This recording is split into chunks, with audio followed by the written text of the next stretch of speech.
Hello and welcome back to the Game Collection podcast. I'm your marketing boy, Matt, and I'm joined, as always, by the one and only Glenn Schofield. Forgot about that. Yeah. Yes, I am Glenn Schofield. Why? Because I said I am. Wonderful. AKA our social media guru, Jack, but who is actually, start. in fact, Glenn Schofield. That's made my day. Yeah, I've turned it all around for me already. Do you know what? It's not been the best of weeks, but yeah, there we go. I forgot that I am Glenn Schofield. You are. Collectors, if that's confusing to you, go back to the last episode we did when we were in the same room together. Yeah. Anyway, enough of that. Hi. Nice to see you. It's lovely to see you. This is genuinely, as always, just the best part of my week. Yes. One concurs. One concurs, but it's just a shame that once again we are separated by many miles in the English Channel. God damn these screens! Curses. But yes, lots to dive into this week because we missed last week because it was absolutely nuts. A few things to get into this week. We're going to talk about reward points. We're going to talk about state of play. We're going to talk about Resident Evil Requiem. And we're going to dive into some community questions. Obviously, thank you so much to everyone who, as always, has just been inundating us with questions and queries. But before we do, quick little disclaimer. All of the things you're about to hear are the opinions of two daft idiots who just love games. That's us. So, I can't dispute anything you've just said. So yeah, that's a disclaimer. I do have a musical number this week. I was inspired, Jack, because I think, we said goodbye to £10 extra rewards. Rest in peace.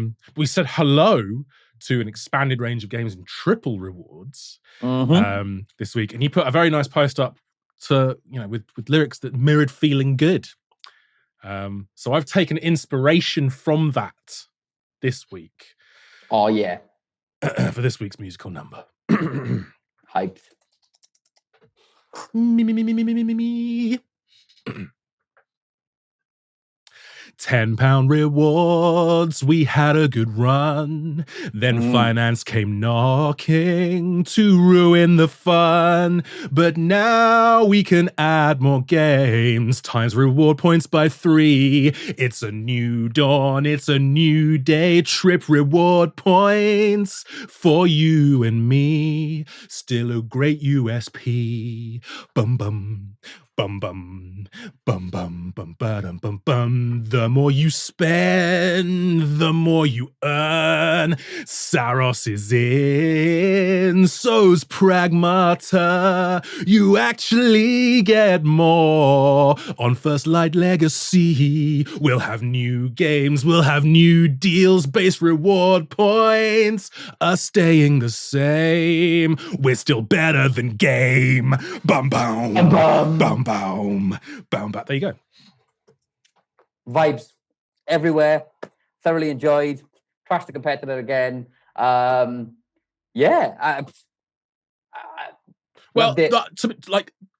Mike actually sent a drone after us.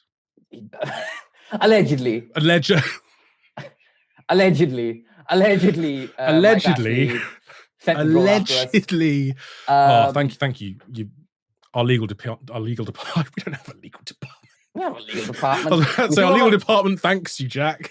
We do have a finance team, though, that did in fact have their feet on our necks, saying, turn this off. No. Thank you. Bye. So yeah, look. We had a good run. We had a really good run with £10 extra rewards. We had a generational run. With literally a generational run. I don't think enough can be said about how stupidly good the offer was. So stupid that we ran it for so long that people got used to it. And then it probably arguably lost its shine a little bit and it became the norm. Oh, they give me an extra tenner, which is just still every now and then I would be like, I'd look at the deal and I go, that's insane. Are we still doing that? The maths were not mathing. Well, it turns out that the maths were not mathing because finance was like, look at this. That needs to change. And we were like, oh, Okay.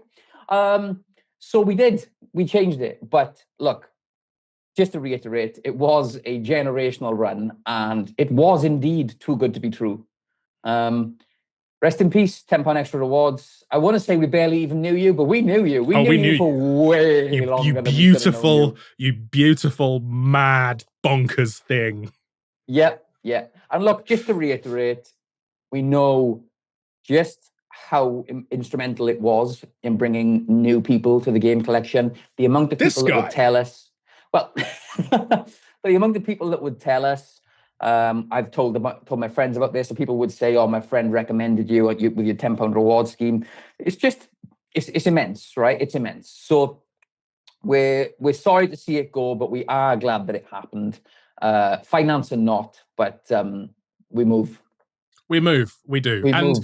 Like, again, reward points themselves not going anywhere. And this is the thing, when we say it's a generational run, entire other retailers have lost their entire reward scheme, their entire loyalty scheme. There are very few retailers, certainly very, very few specialists left in the game selling physical products. I'm not going to, there's loads of headroom in digital and tax havens and all that nonsense. But there's there really aren't that many folks selling physical games who have a loyalty scheme. And we love loyalty schemes and we love promos. And, we grew up in the heyday of GameStation. We grew up in that, back when game was still good.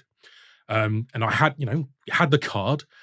Like, we remember those times super, super, super fondly. And so, like, look, reward points are not going anywhere. That USP is here. We love it.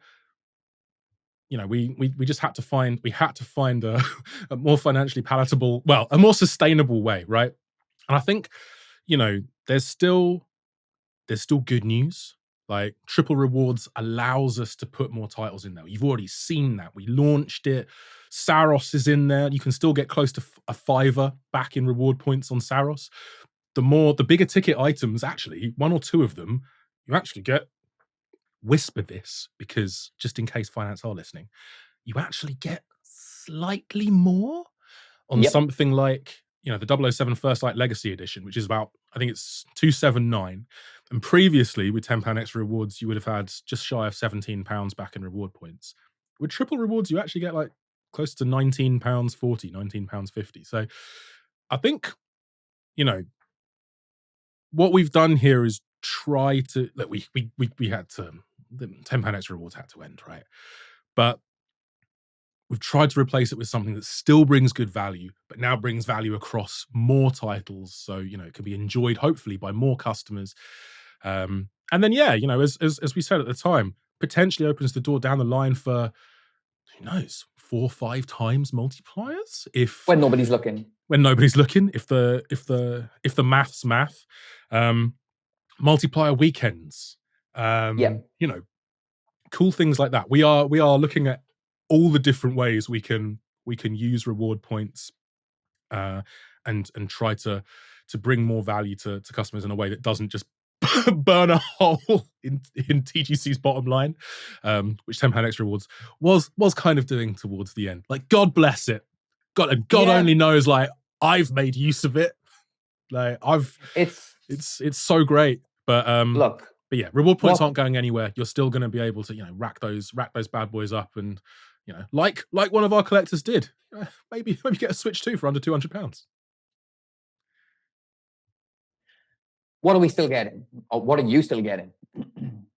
Free track delivery, reward points in general. Free track next day delivery if you order before 2 p.m. That's an important one, because loads of folks offer free delivery, but it's snail mail, right?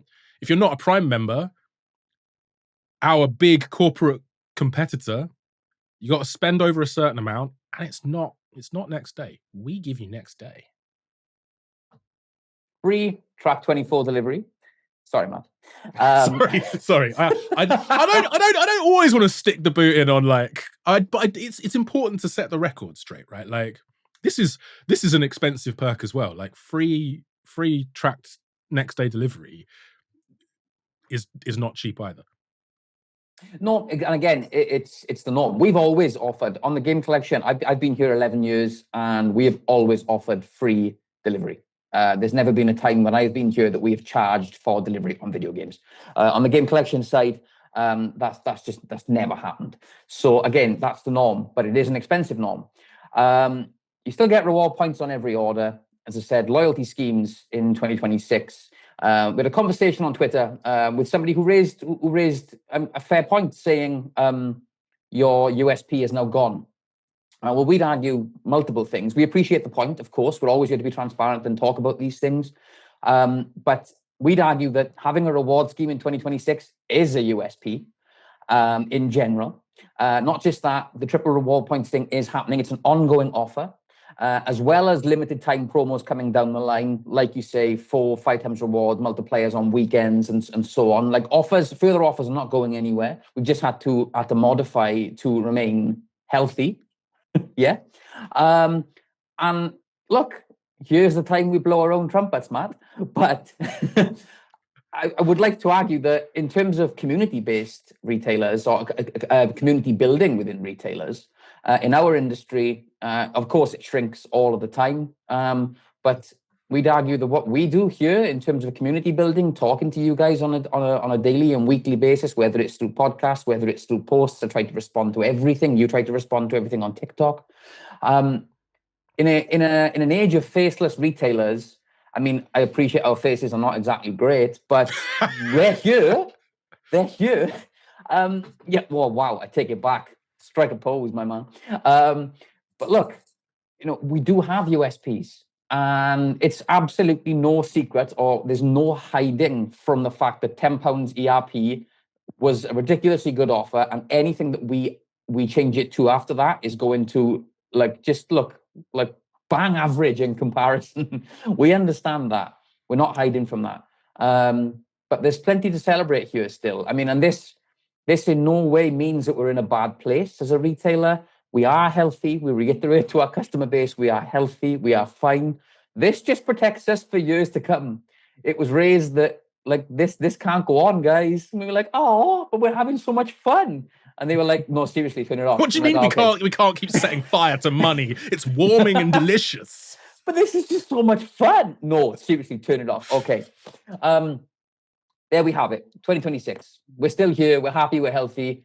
We're selling games. And this means we will do so for years to come.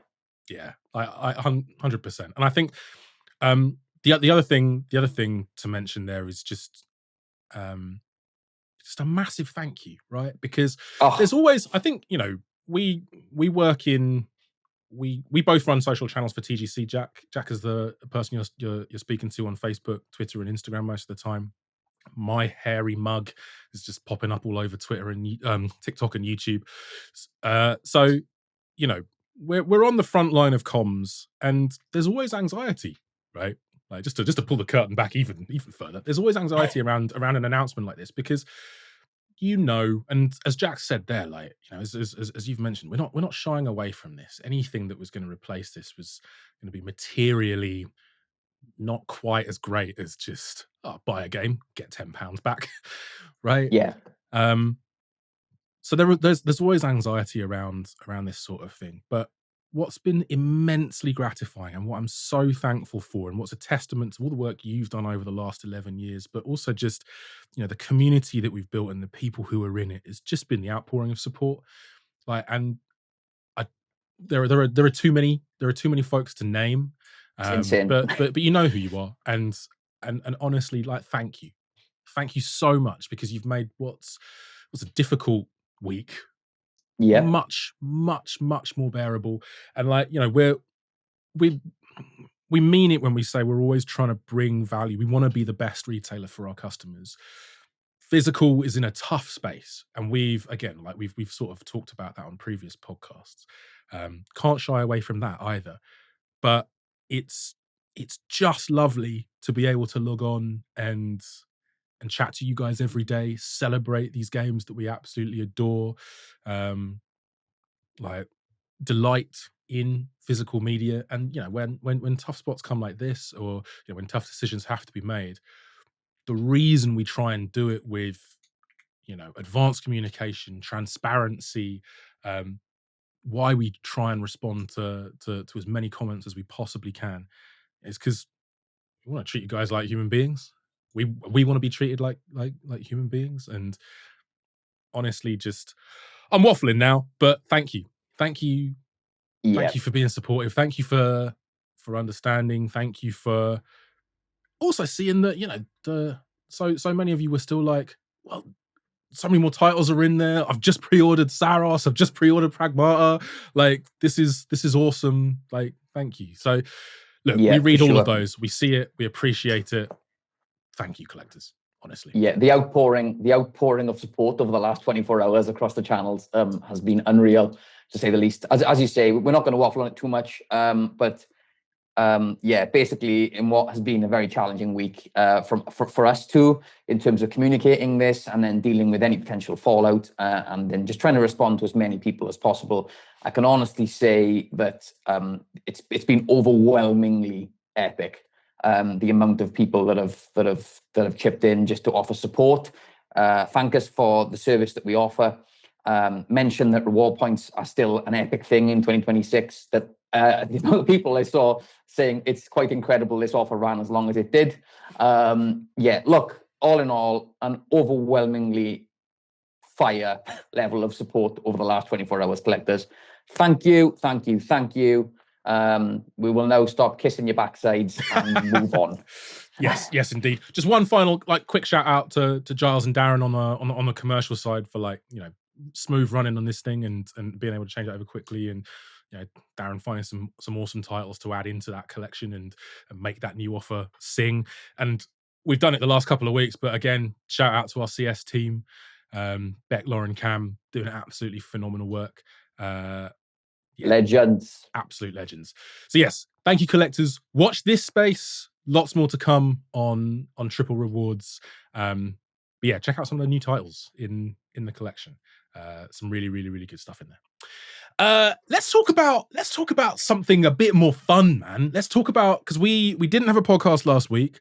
Last Friday was obviously State of Play. We've had a few questions around it, but I want to kick it off, man. What was your favorite announcement, trailer, reveal, moment? I mean, look, I loved that presentation. Like, it was awesome. Okay, well, actually, let's start in a different place then. What would you rate it out of 10? What would you rate it out of 10 before we get into the details? I mean, honestly, I'd give it I don't want to be too overly glazed, but I'd give it an 8.5 to a 9. I would, and I think that's based off how strong it felt. It felt meaty. It felt like it was packing. It didn't really feel like it let up too much. Sometimes those presentations, they ebb and flow, right? It didn't really feel like it let up too much. It just felt like it was going bang, bang, bang. And I'm like, okay, yeah, this, it's all killer, no filler. Oh, we go in some 41, but yes, yeah. Absolutely. We are children of the 90s and noughties. We are indeed. So yeah, look, I give it a reserved 9, an 8.5, not to be overly glazing. But yeah, look, for me, favorite announcement. I mean, look, Townfall looks immense. Like it does. I mean, I'm a survival horror enthusiast, as we know. The fact that it's first person as well, it just looks mint. It looks absolutely mint. And it's in the UK, man. Insane. Axe head. Hatchet head. I'm in. I'm so in. But for me, look, I know we're probably years off, but the God of War trilogy announcement was lovely, wasn't it? I've forgotten just how delicious TC Carson's voice is. Oh, also his jumper choice was phenomenal. I mean, he looked looked incredible. Looked divine.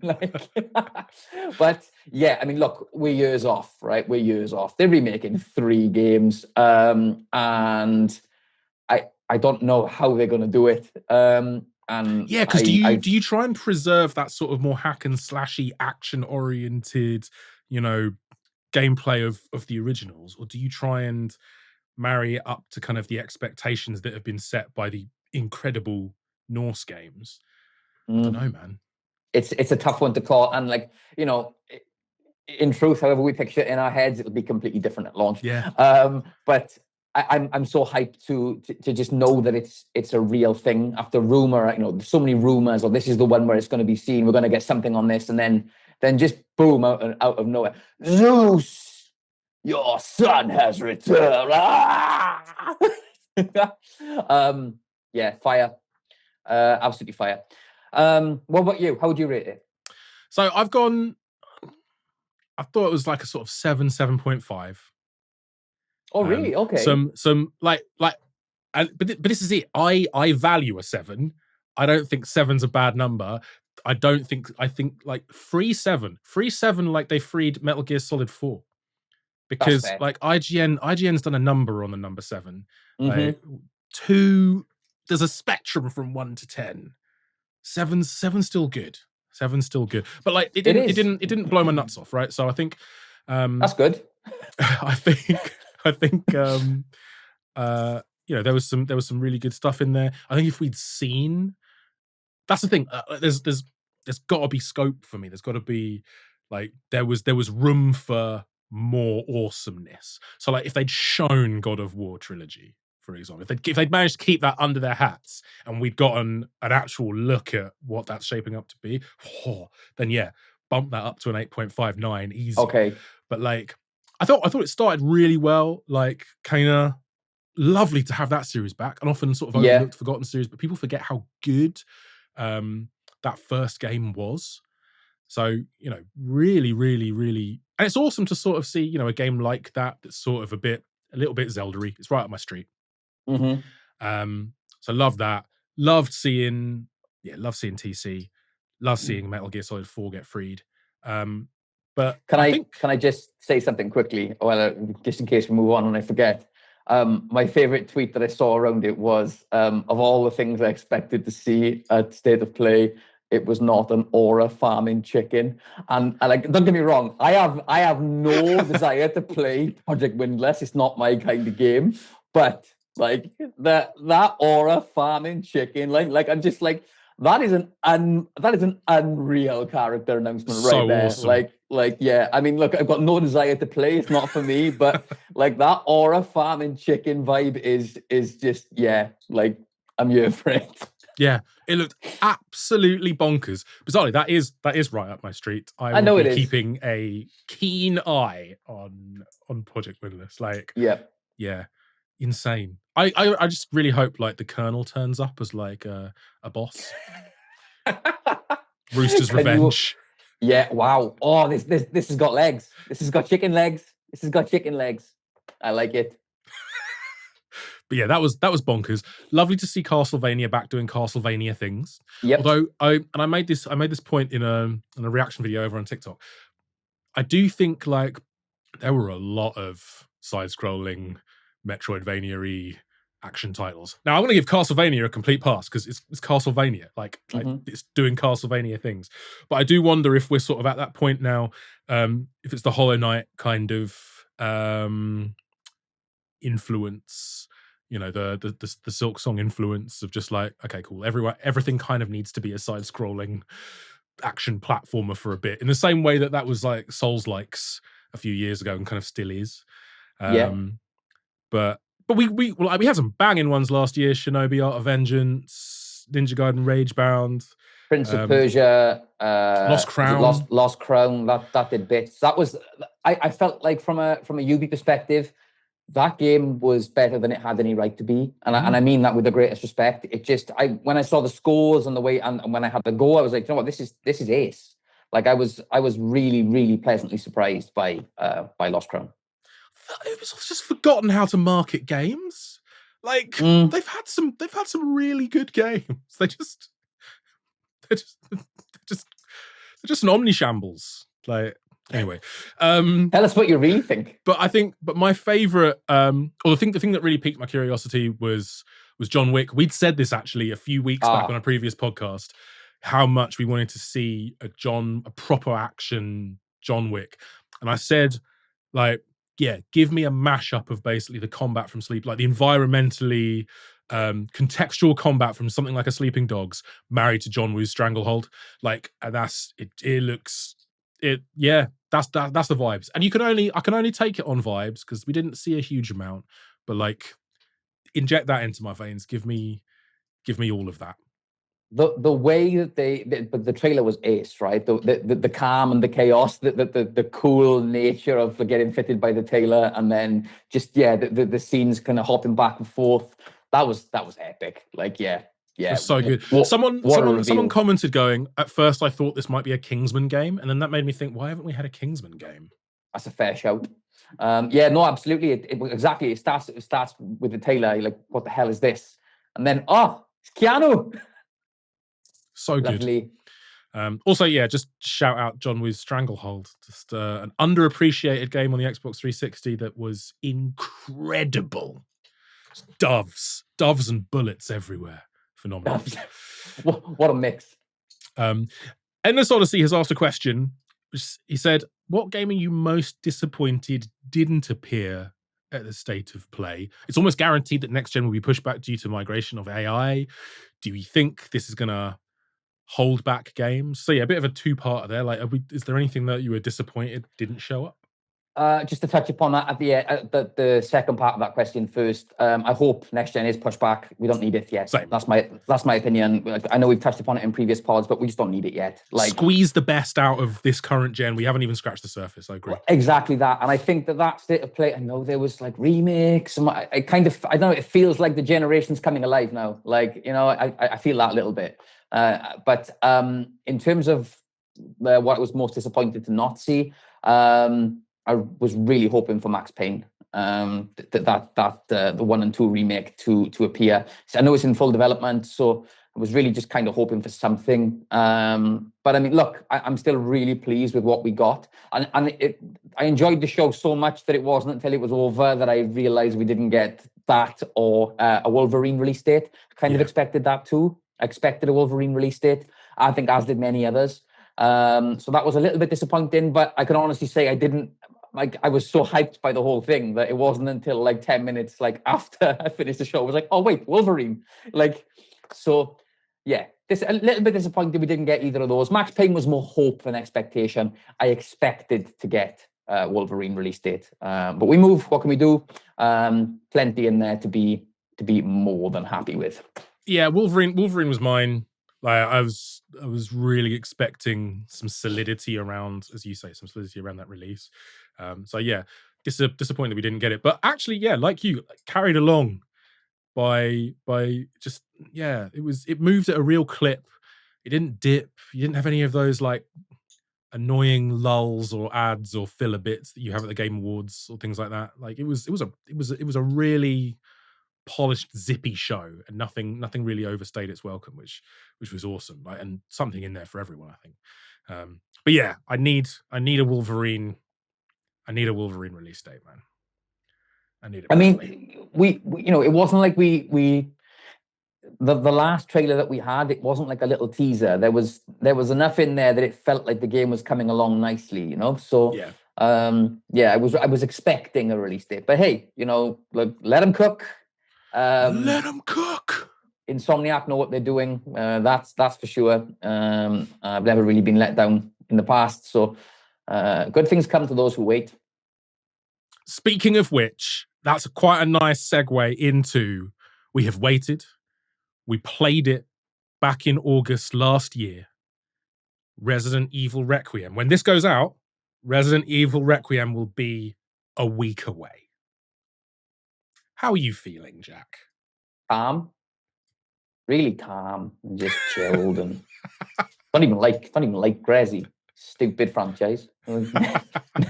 Never liked it. Ridiculous. Some guy with a fringe roundhouse kicking zombies and a lot of crap. Can't wait, mate. I'm so hyped. I got really annoyed yesterday when I saw that somebody had shipped Resi early, and stuff was landing with people. I posted it on social. Just jealous. I mean, also because I know we don't get. Somebody asked Like, well, we have a question here. We have a question here. So Michael Gulliver said, "Street would love to hear how a hypothetical situation like this might play out from a retailer's perspective, how it might have happened, impact on relationships with suppliers, etc. on the podcast." And yeah, just context for those who weren't aware. Someone broke Street Date by like 10 days. Yeah. So there are physical copies out in the wild over the pond. But yeah, we haven't had it at the time of recording. So we record this on the Wednesday. We haven't had it into the warehouse. So even if we wanted to, we wouldn't be able to, which I suppose speaks to sort of the state of things now. And you've worked at the Game Collection for 11 years, so you might remember a more golden era when it was a little bit more like the Wild West and people were slinging games out left, right, and centre. But I can honestly count on one hand the amount of times that pre-order stock has arrived with us as early as like one week ahead of launch. Like largely, we like for bigger releases, we sometimes get them in 3 or 4 days before. The majority of pre-order stock lands with us 2 days before release, which is when, if we're allowed to ship, we can. If not, if it's a strict Street Date agreement, we have to wait till a day before release.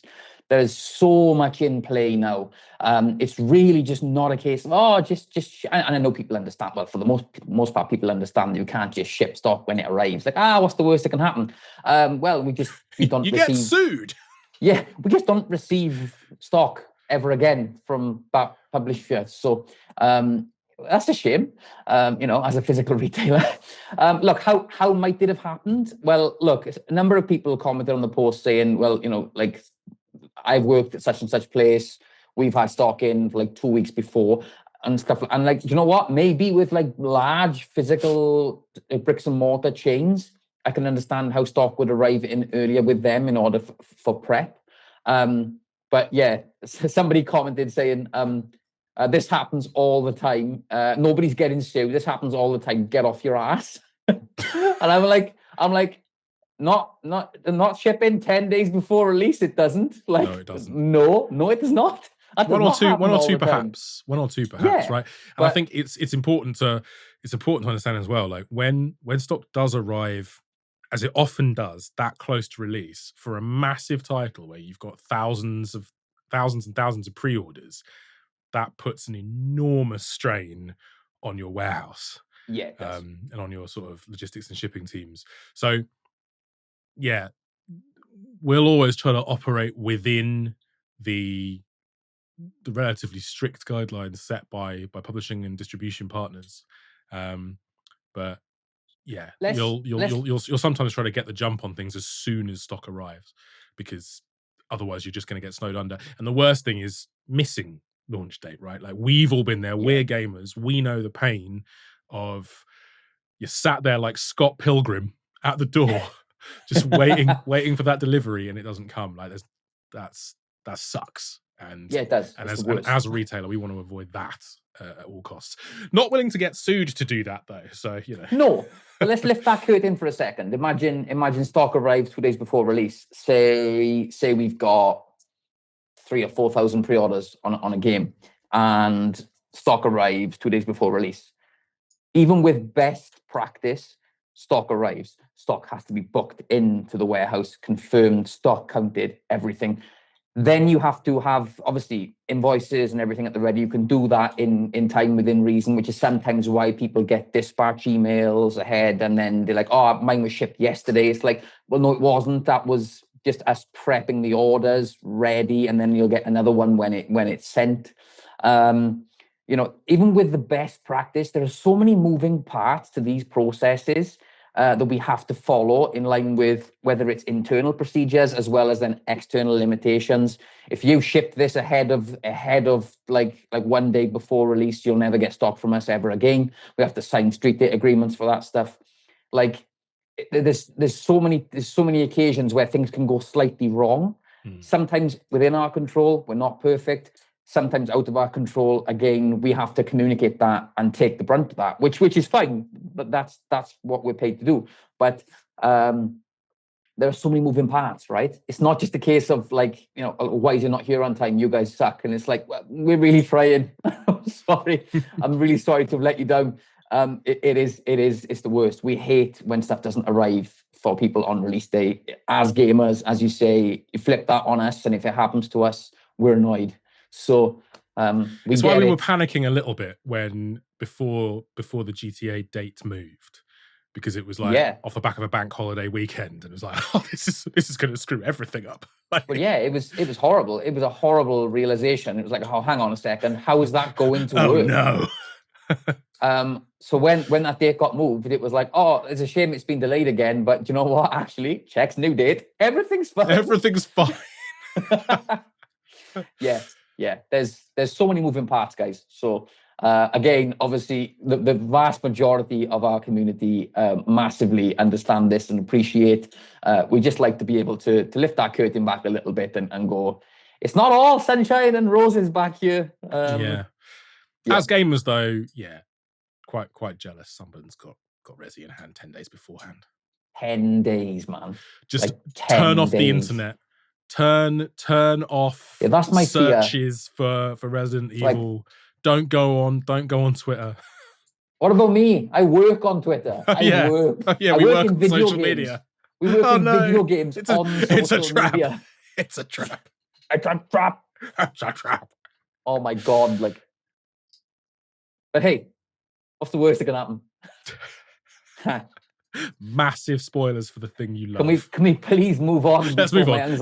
Brian over on Facebook asked a great question. He says, I've just got Reanimal, and it really drew me in by having a great unsettling feeling to it. Tarsier are so good at atmospheric horror, man. He said, with Resident Evil coming out as well, what horror games come highly recommended from you in recent years? We've talked about a few of them on the podcast, but yeah. I feel like I glaze these all the time, but and just a quick shout out as well. I've not played Reanimal yet, but I've seen numerous people saying that it's like Little Nightmares on steroids. It's more scary. It's more atmospheric. It's a spiritual success, which we obviously is an obvious point, but everything points to me really, really wanting to play Reanimal. It sounds like they've been able to just turn up the fear factor a little bit.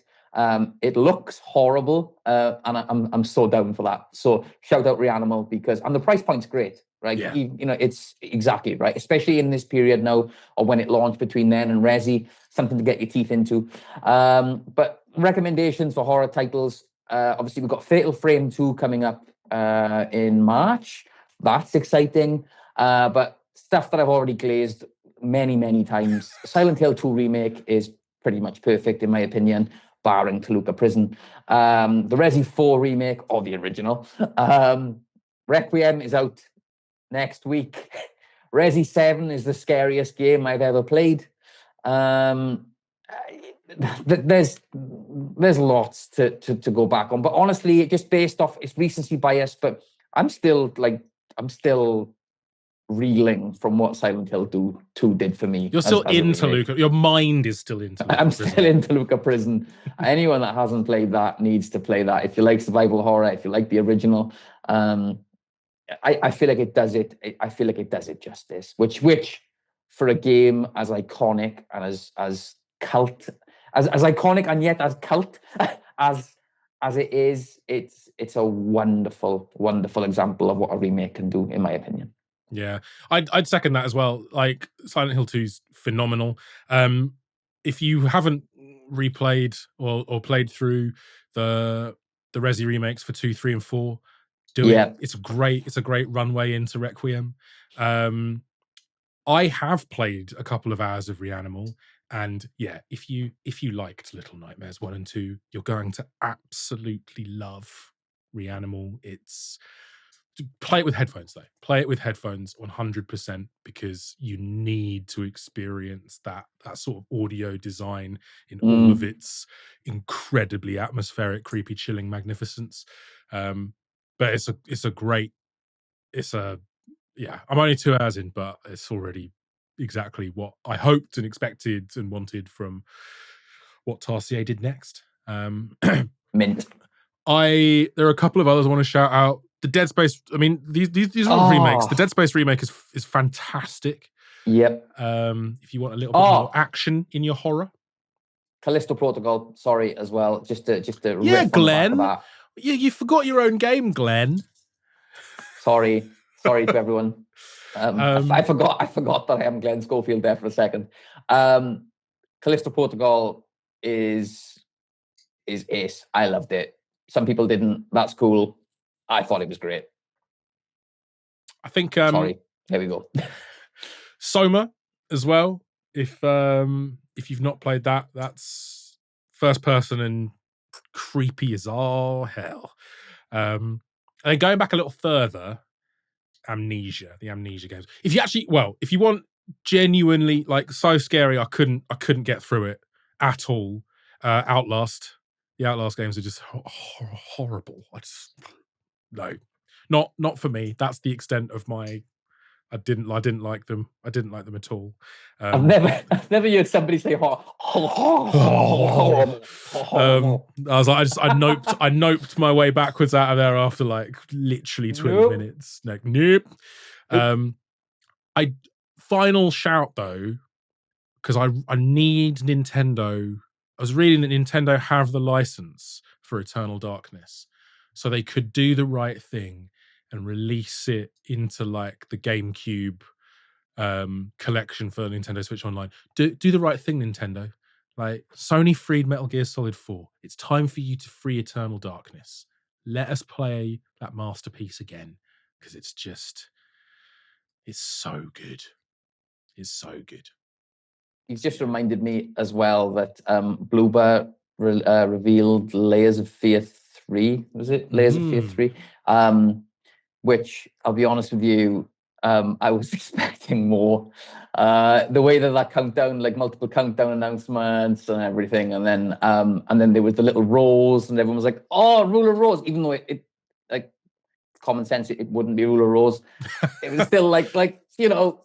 So yeah, look, as with anything with stuff like this, stuff comes down, the hype builds, you start to like connect dots in your mind that aren't there, and then you get what you get, and you're like, could that have been an email? And it's like, no, that's rude. like that's rude. No. Respect. I've got so much time for Bloober in what Bloober have done in recent years.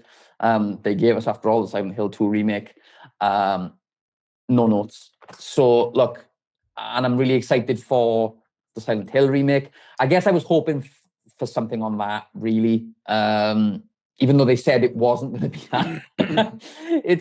And that's another thing that bothered me a little bit when we had the Silent Hill transmission just after the State of Play. I stayed up and I watched that as well, and I was expecting just maybe something, especially because Townfall got revealed at the State of Play, and then you had the transmission afterwards. I'm like, no, we're bound to get something else, and we didn't. No. And I was like, okay. So yeah, what can you do? Hopefully, Brian, that's given you some food for thought when it comes to horror games. Yeah, I'm sorry, Brian. I lost my mind there for a second. It's Toluca Prison. We all lose our minds there. Let me out. Let's dive into some more community questions. And Doug has come in. So we often get, we occasionally get a little bit of flack for maybe seemingly ragging on Microsoft too much, although they bring it on themselves. But Doug's attention has turned to Nintendo. And Doug has said, Nintendo not looking good this year at all. Desperately need a big first-party direct. What do you guys think? Compared with last year, for me, it's a big disappointment. I think I can understand that point, but I do think all we need is we are one direct away from that changing, and Nintendo announced them at short notice. It's gonna drop any day now. I would think that we're gonna be getting it, and then all will be forgiven. Like, and we'll just be like, and then me and you on the next pod will be like just absolutely riffing off how fire it is, and yeah. So I agree. I think it's overdue at this point. We just need something. We need a refresher. We need some release dates. We need some new announcements, and all will be forgiven. You know, that's how this industry works, right? Like, we're only ever like one big announcement away from something blowing minds and just becoming video game obsessed again. So yeah, I appreciate the point, and I get it. I even agree. but I know that I will change my opinion on that as soon as we get a direct reveal. This is what being a Nintendo fan is, isn't it? Really? Yeah, like, yeah. It's just, oh, come on. It's like, it's the potato meme. Come on, Do something. do something. And then all of a sudden, Mario They and do Zelda, something. and they do something, and you're just like, oh, you're the best. You're the absolute best. I think the next direct has to include a new 3D Mario, though. I do. I think it has to. It's needed. Like, what, since Odyssey? Now we hungry. Odyssey was fire, like, of course it was, and still plays wonderfully. But and of course the Galaxy 1 and 2 re-release, that that's always nice to go back, but we need something fresh now. And it's coming. It's gonna come. But I think we're waiting for the next stage of Switch 2, aren't we? Because like we're still in the okay, cool. Re-release a bunch of Switch games, but with like some marginal extras. We're still in that kind of phase for Nintendo, and there's a what's really gonna sell me on this platform? Like, come on. Do you think based off the way they've gone about the second Mario movie being Galaxy, that the next game is going to be Galaxy as well? It could be Galaxy 3. Like it could be. I mean, Nintendo are many things. Stupid they are not. They know what to do to drive that revenue. So I mean, those are two of the best games ever made ever. So like, yeah, why not make it a trilogy? Why not make it a trilogy? That'd be and look, that'd be wonderful. The movie looks mint. The right? movie looks great. That last trailer, I don't know if there's been one since actually, but that last trailer, just with like a little mini Bowser in that castle painting, I watched it like 30 times and I still laughed. It was still the same bit. It's like, hey Luigi, what's up, Mario? It's just epic, man. Like, I can't wait. So yeah, maybe Galaxy 3, who knows? Look, I don't care, whatever it is, it'll be 3D Mario and I love it. I'm in. I think that's it. We know we're getting a Yoshi game. We know at some point we're getting new Fire Emblem. But yeah, man, the big hitters. We need the big hitters. We need a Mario, a Zelda, a Smash, something meaty. I think to really sink our teeth into. So I've got faith. I'm with you. Like, I've got that sort of, I've been a Nintendo fan since single digits, right? So like you have that faith because they've never really let us down. They'll come through. Of course they will. They'll come through. But I get his. I definitely get the point. Yeah, me too. Yeah, 100%. A really interesting one from Matt Godfrey, who asked, what's the game you've sold the least of, or a game gathering dust at the back of the warehouse? And all the girlies say I'm pretty fly for a mind's eye. Yeah. It's probably Mind's Eye, isn't it? Probably Mind's Eye. Yeah. Not much more to say on that, really. Yeah, I mean, there's your answer. There's your answer, man. It's probably Mind's Eye. I think whenever a game like that sort of, there's a bit of industry buzz around it, like the Benz effect, but like it's just such a shambolic release. It could have been better. It could have gone better. Yeah, but and this is the problem. It's so difficult for us as a retailer. Look, and that's not saying, we say that as consumers too. Like, we fully understand you spend money on a product, it should work. Like, it should play in a functional manner, and you should be able to look. You're not going to enjoy every video game you play. You're not going to spend your money. We can't guarantee enjoyment, but we should be able to, in this day and age, be able to guarantee functionality. Alas, we have to then allow for a relative amount of time for that product to be fixed. That's something we have to apply. It's a very sticky situation. If we had our way, it would just be a case of, well, let's just like, boom, no problem, we'll sort it. We can't always do that straight away. And unfortunately, in this day and age, with the way the games are made, with the power that's needed to run and so on, day one patches, like, worst, we grew up in simpler times, didn't we? You put a cartridge in, you put a disc in, and it just plays, man. What a time to be alive. We're not there anymore. And when stuff like this happens, it's so frustrating for us as a retailer, and then to have to communicate to you guys as consumers to try to kind of support as best we can, and allow the time needed for the developer to hopefully fix the issue. It's messy. It's a difficult thing because I think it just wasn't very good, and it was broken. So it's not even all our thoughts are our own. But it's a difficult thing because it's not. We love and we've said this before. We love a redemption story, like seeing games come good after a rocky release. No Man's Sky, Cyberpunk, it's a beautiful thing. It's wonderful, wonderful, wonderful to see. And you never want a game to die. You never want a game to just be DOA. But with that one, there were some really worrying signs. The complete lack of coverage. There were some very, very limited previews, like a week or two before release that were previews tend to have the benefit of the doubt because they're previews. But then the complete absence of reviews was just like, oh dear. Yeah, I mean, that's always a concern, isn't it, for us when we see games that, as you say, we obviously rely on Metacritic to push out review roundups to our community on social, and obviously, the earlier the better. It's always a good sign normally when games get their reviews released days before release. It does when review embargoes exist.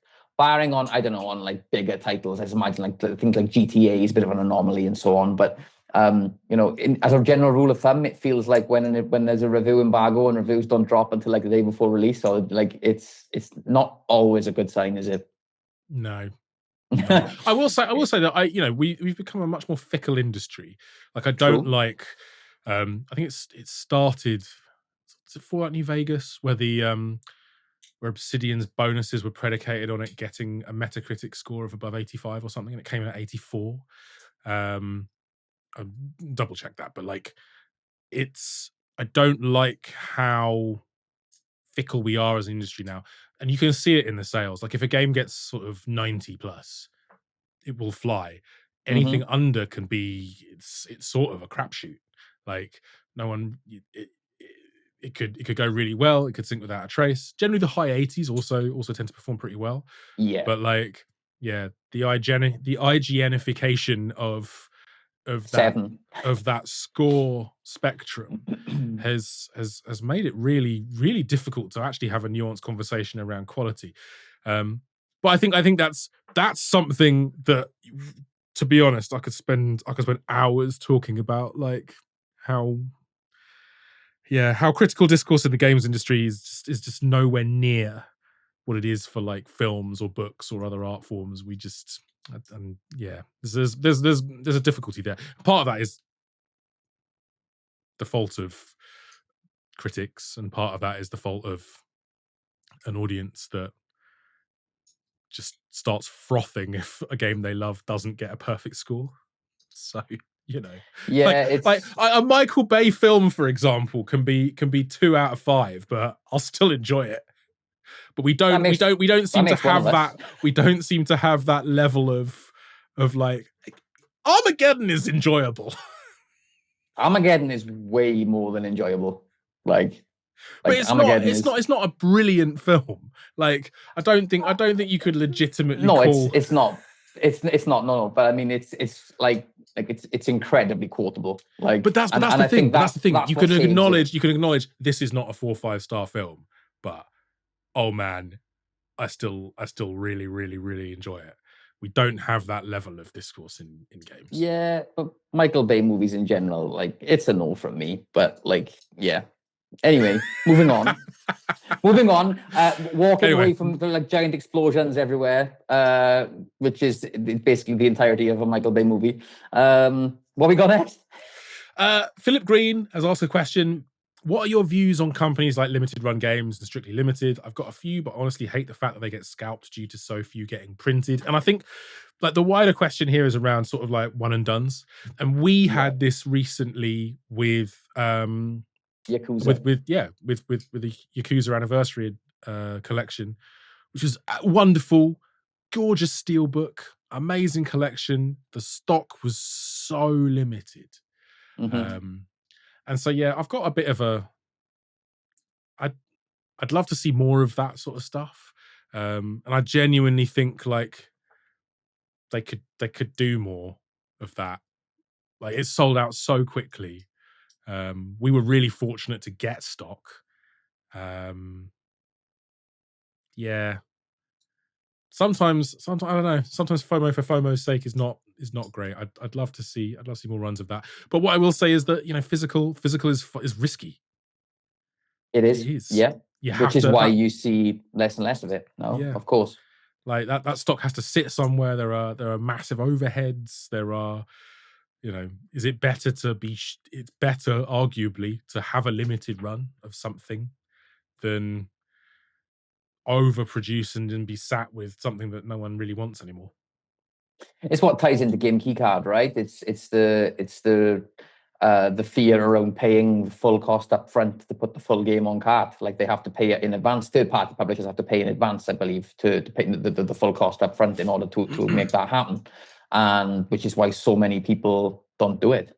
It's either too expensive, or I'd imagine even for the bigger companies, it's too expensive versus the risk. It's not necessarily too expensive for them to do, but the risk factor comes in and tells them it's a bad investment, which obviously is great for them. It's awful for us as physical sellers and collectors. And yeah, again, it's just a little peek behind the curtain, really, as to the politics involved in these things. I think with like limited run stuff and like high end collector's editions, like there is a finite audience for that sort of thing. It depends on the game as well. Like something like Yakuza, and it wasn't too expensive. Like that's a lovely commemorative thing with 3 incredible games in it and a gorgeous steelbook. Like that's gonna sell. Like you've got Yakuza Kiwami 3 out a few weeks later. Like that's sell, make more. Like that thing is gonna sell. I feel Sega got that wrong.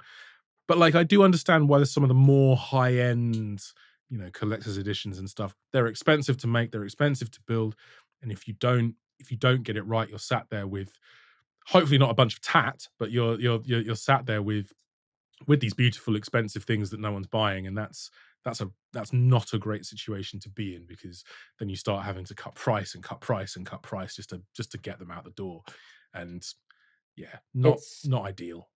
It's also disappointing. You just mentioned Sega there. It's disappointing to see Yakuza 3 in Dark Ties, the Steelbook edition, only with the PC. When you open up the Steelbook and there's not even a spindle in it. Obviously, there's no disc, but there's no spindle in there for a disc, and the Steam code was just stuck on a sticker inside this steel case. And it's like, look, from a collecting point of view, it looks nice, but it just like, why would you not do that on PlayStation? I don't get it. And it's the same with it was the same with Pirate Yakuza in Hawaii. I think that was a Steelbook exclusive. That had a gorgeous steelbook, but hidden behind a PC paywall, like not PC paywall, but you know what I mean, like hidden behind like the PC community instead of the mass PlayStation community. I sort of do understand the desire to, because no PCs that get sold anymore have disk drives. So like I understand the desire to make a physical edition in a way that has something to insert, but I'm just sell the steel. I don't. Yeah. I feel physical PC is a very confused area these days. Yeah. Yeah, it's a strange one when you think, when you just, I mean, like we what we see with any Yakuza game that comes out does numbers for us. Like it does really well because it has a very dedicated community, people that have invested in it over the years. Like it's got such a dedicated, it's so to me, the fact they don't do it on PlayStation when it would just mean more sales, it would mean like I don't get it. Like do it on PC by all means, but do it on PlayStation as well. Like make it make sense to me, please. I beg. Because it's not like the PC version isn't competing with the PS5 version. No. Like you're not gonna, if you're a PS5 owner and you don't have a gaming PC, you're not gonna buy the PC version just to get this deal. Well, some might, but like that's gonna be a fairly small number, I would imagine. Like, I think one of our competitors did that. It looked to me like because somebody had popped up on one of our comment threads saying that the Steelbook was available so they on stripped PS5. it. I think, yeah. I asked the customer when he opened it. It looked like it had been like shrink wrapped together, or like. So I think what they've done is custom bundle. They'd stripped down and bundled, but it's the same. It was the same steelbook or steel case with no disc spindle inside. I mean, again, great for a collector, but as I said, like that effectively kills the PC stock as well. Then it's a strange one, right? Like it's really weird. Again, just make it available to everyone, please. You'll sell more stuff. Yeah, money. Bizarre. Strange. A few left field questions for us to answer. I might drop that one actually. Farty McSprout, the incredibly named Farty McSprout, has come in with a question saying, which game mechanic would you most love to have in real life? For example, a third-person camera view. Wow, this is weird astral projection out of body experience. Finding money when you cut your lawn. Double jumping. Infinite backpack storage, or restarting at a checkpoint. What game mechanic I love this question, would you most love in real life? It's really funny because I know he mentions it, but like when I first saw like the first part of the question, I was like double jump. One, because I'm playing Metroid Prime 4 at the moment, and there's something so satisfying about that double jump. But also from a really productive side of things for me here, I'm up on the second floor apartment, and honestly, like it's the bane of my existence to walk up and down those stairs every day. Especially when you are as forgetful as I am, and then I get outside and I realize I haven't got my headphones, and then of course I can't just let that go. I have to go back. And that walk back up those stairs I make in such a resentful and like anger-filled way. One, that I've let myself down again by having to do this. Like why didn't you check your bag, Jack? And this honestly, and two, I'm just like so. For me, the idea now of just being able to check I've let myself down again. I've got to go back upstairs. Let myself down again. So, the idea now of just checking this laptop in a bag, opening the window, saying ta-ra to the cat, and then just double jumping down to the floor. And then, oh, look, I forgot my headphones. No problem. Be right back.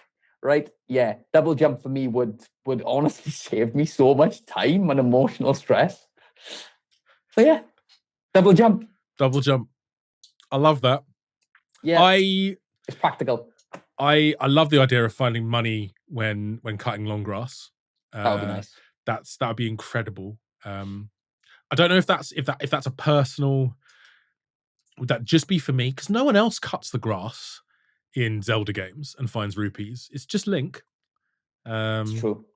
So would that just be me, or if anyone cuts grass, would they also find money? Because that could lead to there'd be a world grass shortage, man. Yeah, like land grabs. Like I don't think owning a house is like hard enough, right? Like yeah, I don't know. So I'm not sure about. I've possibly overthought that. But you think? I do think. I know save scumming is bad, but I love playing RPGs because obviously, like, you have so much choice. And I love playing like old school BioWare and those sort of classic RPGs where you've got real choice and consequence, where your choices have real impact. but I always get quite incredible FOMO because I'm always like, I want to see how all of these branching paths turn out. And I have that in real life. Like I have that.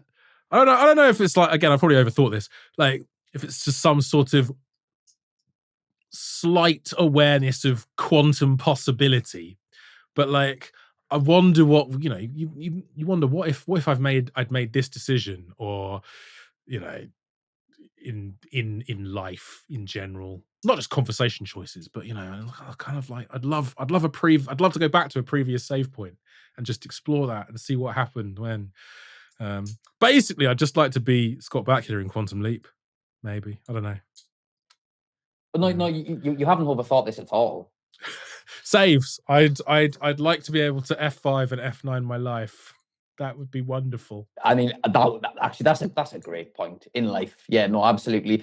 To kind of riff on that a little bit. Isn't it just like the most like frustrating feeling in the world when there's two potential paths in a game and you choose one and it takes you on to the next point in the game and you can't go back and search down that corridor. And I'm like, that affects me way more than it should. I'm like, I sometimes I just leave my character standing there and just thinking, but what if there was a collectible?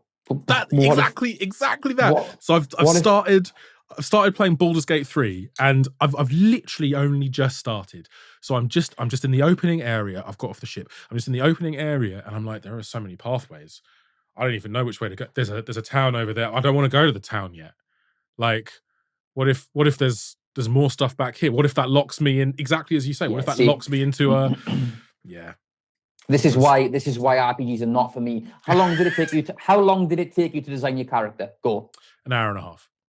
Furious. I only have like an hour really in the evenings, small child, to and you spent an hour and a half designing your character. And I spent one evening just on the character. But again, like you would hate this. But again, it's FOMO. It's like I had to go and do class research and be like, what? In the end, like, as anyone who's listened to any of these podcasts might have been able to predict, I obviously went with a bard, because A, charisma checks, but B, you know, musical numbers. And I like to sort of try and avoid fighting. I like to sort of be able to just talk my way through things. Okay. But like I had to be like, I did research, which is bonkers, because actually the way you should do it is just pick something that looks and sounds cool and just roll with it. But the FOMO and the anxiety is too much. I'm like, what if I miss out on a cool opportunity? Or what if I want to respec 5 hours in and then I've just wasted 10 hours because I've wasted those 5 hours and then I have to go back and replay. It's a lot. Congratulations, you have successfully given me anxiety. Congratulations. Honestly, it's I mean, it's not hard, but you've done it. Congrats. This is how I know though. Like I completely understand why you're not a fan of RPGs, because this is me the first 10 hours of all of them. And then at some point around that 10-hour mark, I will just be, a switch will have gone and I'll suddenly just be enjoying it and it'll be lovely and I'll be 10 hours. Sometimes it's shorter than that. I mean, it's diminishing anxiety over those 10 hours. But yeah, around about the 8 to 10 hour mark, I'm loving it by that point. But it takes a little while because there's so much that you don't know, and there are so many systems, and there are sometimes I have to gear myself up for it. But I love it. This is the thing. So you love horror, despite the fact that it makes you kind of shit yourself. Kind of. And I often can't get past that feeling, whereas you quite enjoy being in that I'm speaking for you a little bit here, but like you quite enjoy being in that state. Bizarrely, it's a kind of similar ambivalence for me with RPGs. To each his own. I just adore the stories though and the character stuff, and I do love them. It just takes me a while to get there. Yeah, it just takes you 10 hours to start enjoying. Yeah. My God. But hey, to each his own. I'm happy for you, man. Thanks, Farty. Last question, because we didn't do one, because we didn't do a Valentine's Day podcast. But Death Metal Dave is coming with a question. It's been Valentine's. Which game character do you love the most? I think Right. Dorky Swimmer came in with a who would be your Valentine. But yeah, which game character do you love the most? I am going Ada Wong, and I say this because on the back of that Resi trailer at State of Play, we now know Leon Kennedy is infected. And there is no way that Ada doesn't turn up in Requiem and save her boy. Like, I'm telling you now, if that, by the way, if that doesn't happen, like, sorry, but I choose to believe. Ask the guy that got it 10 days early. I choose to believe that Ada Wong is now going to be in Requiem, and she's not going to leave her boy die. And by the way, if Capcom leave my boy die, we're going to have problems. But yeah, I love Ada Wong. Separate Ways DLC in the Resi 4 remake was just ace. Some content you pay for and it doesn't land right. You know, it doesn't.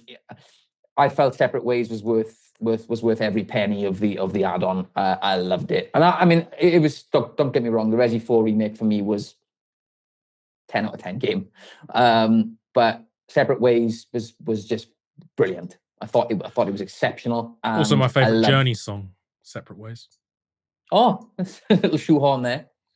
Mine is not Don't Stop Believing. Mine is Faithfully, I think it's called. And they say that the road in no place to start a family, Matt. What a tune. Anyway, moving on. Ada Wong. I love you, Ada, and I will see you on the 27th. I firmly believe it. Love that. How about you? It's Tifa from Final Fantasy VII. Okay. Just is. Yep. Yep. And are we going to just chuck in the NPC legendary drop question right at the end? Just chuck it in. Go on. Why not? Just chuck it in. Well, Coffee Jesus has asked, if you were an NPC in a game, what items would you drop once vanquished? What would be your legendary rare drop? It's cliche, but honestly, a bazooka, because nobody is expecting an NPC to drop a bazooka. Can you imagine just like killing an NPC and then boom, you get a bazooka, like out of nowhere. Like, you know what I mean? It doesn't matter what genre of game it is either. No, like you just get a bazooka. Like imagine like Civilization or something, and then you kill an NPC and then boom, you get a bazooka. Unreal. Like, or Sims. Like, unreal. Yeah. There we go. That's me. I like that. I want it to be. I love Streets of Rage. I don't mind giving up a roast chicken or like a bargain bucket. Ooh. For health. Or a farming chicken. Or a farming chicken. Yeah, like I always really enjoyed the. Did you find that I don't know why it is, but animated food looks incredible.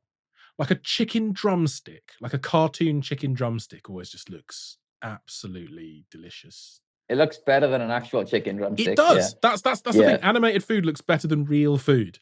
So yeah, I'd serve up a health restoring roast chicken. Tell you what else is really disappointing is when you go to the likes of like McDonald's or somewhere and you look at the burger on the screen, you're like, oh, that looks fire, and then it comes and somebody's like punched it 15 times, and you're like, oh, that does not look how it was supposed to look. Sad, isn't it? Yeah. You cry as it like spills all over you, and it's like this was not what I was promised. No, but that's life, right? That's life, you know. It's even worse when you get it delivered, because it's been punched and then it's been thrown about. So I live obviously thrown about in a musty moped. I live in a town here, and the nearest McDonald's is not within walking distance. So we use Uber Eats every now and then, and we've had McDonald's enough times to know that whenever it arrives, the chips are cold to the point that they've started to go that like weird kind of hard and and the burger looks like it looks like a bloody Greek tragedy. It's been absolutely filled in, right? It's in a world of hurt, right? And if that wasn't enough, the Uber Eats driver has put drinks in the bag, and some of the drink has spilled. So if by a miracle your chips aren't drowning in Fanta, it's an awful experience. But every now and then you tell yourself, this time This it's going to time be will be better. different. Yeah. Yeah. And yeah, it's a ride you just can't get off. But yeah, unfortunately, Uber Eats, McDonald's does not travel well. End No. of. I always find there's like an item missing. I really want one now though. Like now we've had this starving. conversation. I'm I just want a quarter pounder with cheese that's been punched. Give me a It's been Big Mac. punched. Man. What's your go-to Mackie D's order? Big Mac, always a Big Mac. Big Mac, a large Big Mac meal, and I also sometimes have 6 chicken nuggets on the side because I'm a greedy boy, or a cheeseburger on the side. And then what I tend to do is die of heartburn and regret my decision. But it's always a Big Mac without fail. Nice. I'm a creature of habit, though. I'm the same in Subway. I'm the same in Burger King. I'm the same in KFC. I always have the exact same things. Fair. I change it up quite often because like it depends if I'm on a beef or in a chicken mood. Normally it's the double quarter pounder with cheese, with extra cheese. Sometimes it's a McChicken sandwich with also extra cheese and bacon because I love the like chicken bacon tender crisp at Burger King. They don't really do the same thing at McDonald's. So cheese bacon chicken sandwich is often there. But much like you, well, whatever I order, there'll always be a cheeseburger because they're perfection. McDonald's cheeseburgers, they again often look like they've been punched, but they're magnificent. So that's always pudding. Pudding, I like it. I like it. I'm not really a dessert guy. Like there are like 5 desserts that I genuinely enjoy. Like I will just always just give me a cheeseburger for pudding. I once went to a restaurant, and the waiter came over and was just like, "Do you want to order desserts?" And I'm just like, "Do you remember that crusty bread that you brought right at the start? Can I just have a couple of those?" and I was with there with my wife and like one of my wife's best mates, and like Ali's just expecting this, so it's absolutely fine. But her mate also just went, "Oh yeah, I just fancy a bread roll as well." And she was like, "What is happening?" That's wild. Wild. I just like crusty rolls and butter. Just a bit of crusty bread from the starter, please, mate. Yeah. Do you mean profiterole rolls? No, I mean the crusty rolls you gave at the start. Oh, but no, profiterole rolls are one of the 5 that I do love. It's a Christmas thing, though, right? Oh no, I can eat profiterole rolls all year round. Nah, it's a Christmas thing for me. No. That's a Christmas thing. Yeah. Yeah. Glorious. No, eat them. It's get a pyramid. Get a profiterole pyramid and just have it. Just have it. All right. Okay. Just have it. That's you know when your partner's away, you just make questionable life choices. My partner left on Sunday. I went to the shop and I bought 5 microwave meals. I genuine. And every night, right, I come home, I eat a microwave meal and I sit in front of the TV with the cat. And last night I played, honestly, it's a simple life, man. It's a simple life, but I ain't got to get no saucepans out or nothing. You know, she gets back now on Friday night and I have to go back to being an adult, but I get to push a button and 4 minutes later, food appears. I'm in. Yeah. That's when my Mackie D's orders happen. Because like you're just there making bad choices, and like or Domino's, and I will get there and to the end of it, and I'll be like, because Domino's is it's rank. I can't eat it now. And yet, there's always the thing that again, it's just like maybe this time will be different. And I'm sat there afterwards going, it wasn't different. I feel awful. But then you eat it for lunch the next day. You eat the leftovers for lunch the next day, and they're better. Yeah. Oh, what a tangled web we weave. Mad. Thanks for listening, everybody. By the way, everybody buy video games. Yes. Please tell your friends about this shop. And enjoy the expanded range of games we have in Triple Rewards.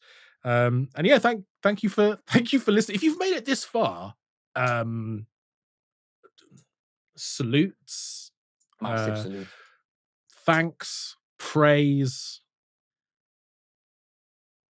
Thank you, collectors. Thanks, collectors. Yes, you are indeed. And once again, thank you for the outpouring of support over the last 24 hours.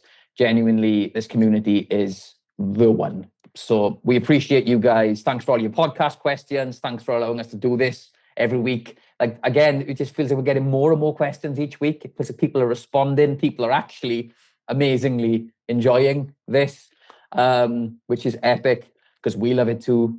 So yeah, and for all. Well, I don't know. I don't know if we're going to have one next week because I'm on holiday.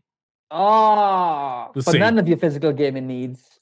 We'll see. We'll see. I'm not sure if there'll be a podcast next week. Right, podcast cancelled. No presents for everyone.